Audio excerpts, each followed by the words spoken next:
Ginulat ang mundo? Sandali lang, linawin natin ang totoo sa viral na Ayala Bini Nike na usapan ngayon. Buong social media parang sumabog sa excitement, puno ng posts na collab na ba? At icons meet icons. Pero kung titignan natin ng maigi, may isang mahalagang katotohanan na hindi pwedeng palampasin. Wala pang official collaboration sa pagitan ni Alexandra Ayala, Bini at Nike. Ang pinagmulan ng hype ay ang bagong campaign ng Bini kasama ang Nike na Run It Back with Bini. Isang malakas na move ito dahil hindi basta-basta nakakapasok ang isang P-pop group sa ganitong level ng global sports brand.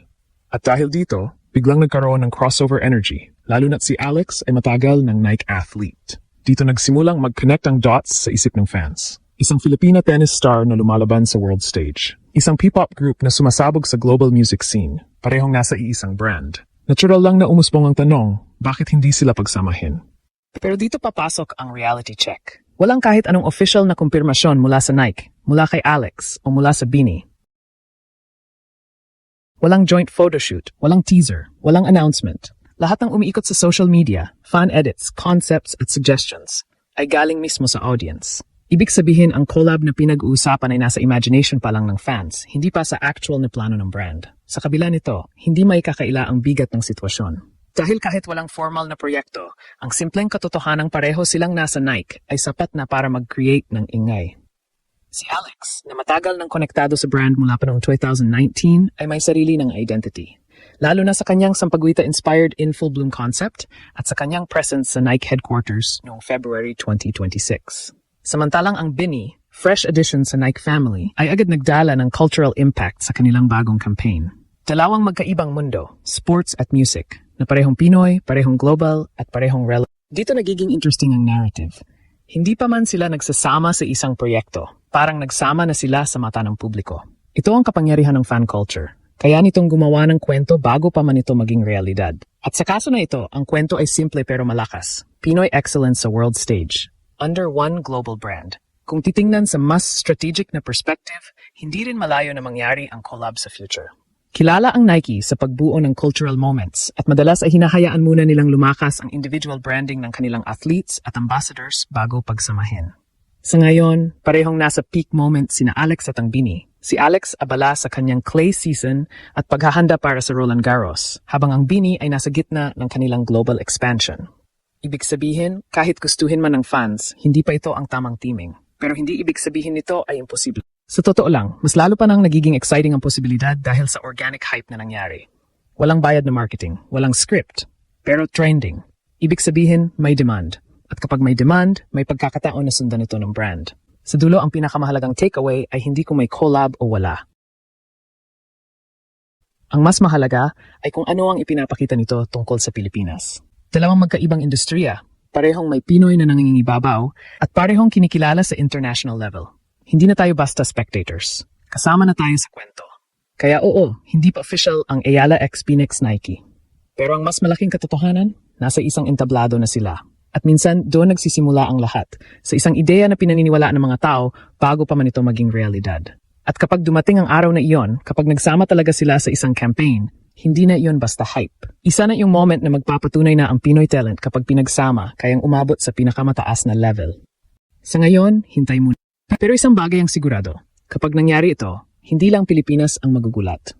Buong mundo ulit ang mapapalingon. Kung lalaliman pa natin ang pagsusuri sa nangyaring Ayala Bini Nike hype, makikita natin na hindi lang ito fan excitement. Ito ay isang case study kung paano nabuo ang modern-day global relevance ng isang bansa sa pamamagitan ng kultura, sports at branding.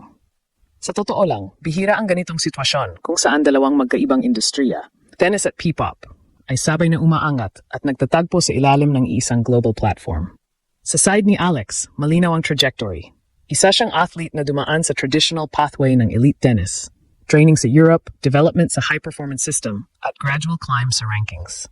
Ang kanyang partnership sa Nike ay hindi overnight success, kundi resulta ng long-term investment sa kanyang potential bilang global athlete. Ibig sabihin, sa mata ng brand, si Alex ay hindi lang performer sa court. Isa siyang identity na kayang dalhin ang narrative ng discipline, growth, at international competitiveness.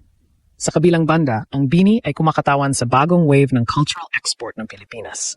Hindi sila dumaan sa parehong ruta ng athletes, pero ang kanilang impact ay kasing lakas, if not stronger, in terms of reach. Ang music, lalo na sa panahon ngayon, ay mas mabilis kumalat kaysa sports highlights. Ang kanilang partnership sa Nike ay indikasyon na ang brand ay hindi na lang tumitingin sa athletic excellence, kundi pati sa cultural influence at relatability sa younger audience. Ngayon, kapag pinagsama mo ang dalawang ito sa isang analysis framework, makikita mo kung bakit nagkaroon ng ganitong kalakas na reaction ang publiko. Hindi lang dahil pareho silang Pinoy, kundi dahil pareho silang kumakatawan sa dalawang importanteng pillars ng global branding ngayon, performance at culture. Si Alex ay performance, precision, discipline, excellence. Ang Bini ay culture, expression, identity, connection. Ang Nike bilang brand ay matagal nang kilala sa pagsasanib ng dalawang ito. Kaya kahit walang official collaboration, ang simpleng presence nila sa isang ecosystem ay sapat na para mag-trigger ng speculation.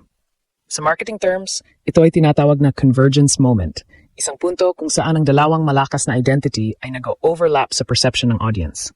Isa pang mahalagang factor ay ang diaspora effect. Malaki ang global Filipino community at sila ang isa sa mga pinaka-active sa social media pagdating sa pagsuporta sa kapwa Pilipino. Kapag may nakita silang dalawang Pinoy na parehong umaangat sa international stage, natural na i-push nila ang narrative na pagsamahin natin. Hindi ito basta fandom, ito ay collective aspiration. Parang sinasabi nila, kung kaya ng isa, kaya rin ng dalawa, lalo na kung magkasama. Sa perspective naman ng brand strategy, ang ganitong organic hype ay Hindi lahat ng campaigns ay kayang mag-generate ng ganitong klaseng engagement nang walang official push. Ibig sabihin, may existing demand na. At sa business side, kapag may demand, may opportunity. Hindi man immediate, pero nakaplant na ang ideya sa audience. Kapag dumating ang tamang teaming, mas madali na itong i-execute dahil handa na ang market. Pero kailangan ding maging realistic. Ang ganitong klaseng collaboration ay hindi lang basta pinagsasama ang dalawang pangalan. Maraming factors ang kailangang i-consider. Scheduling, branding alignment, target audience, at higit sa lahat, teaming. Sa ngayon, parehong nasa critical phase ang careers ni na Alex at ng Bini. Si Alex ay nasa gitna ng kanyang clay season, kung saan bawat tournament ay mahalaga para sa kanyang ranking at development. Ang Bini naman ay nasa expansion phase, kung saan kailangan nilang i-maximize ang kanilang exposure sa music at performance scene. Kaya sa short term, mas logical na panatilihin muna ang kanilang individual momentum. Pero sa long term, doon nagiging exciting ang possibilities. Kapag pareho na silang established sa kanilang lane, isang consistent top-tier athlete at isang globally recognized music act, doon mas magiging impactful ang anumang collaboration. Sa dulo, ang nangyaring hype ay hindi dapat tingnan bilang misinformation, kundi bilang signal. Signal ang Pilipinas ay unti-unti nang nagkakaroon ng multi-industry presence sa global stage. Hindi na lang isang atleta o isang artist, kundi sabay-sabay na pag-angat mula sa iba't ibang larangan. At iyon ang tunay na ginulat ang mundo moment. Hindi dahil sa isang collab na hindi pa nangyayari, kundi dahil sa katotohanang ang mga Pilipino ngayon ay kayang magdomina sa iba't ibang arena.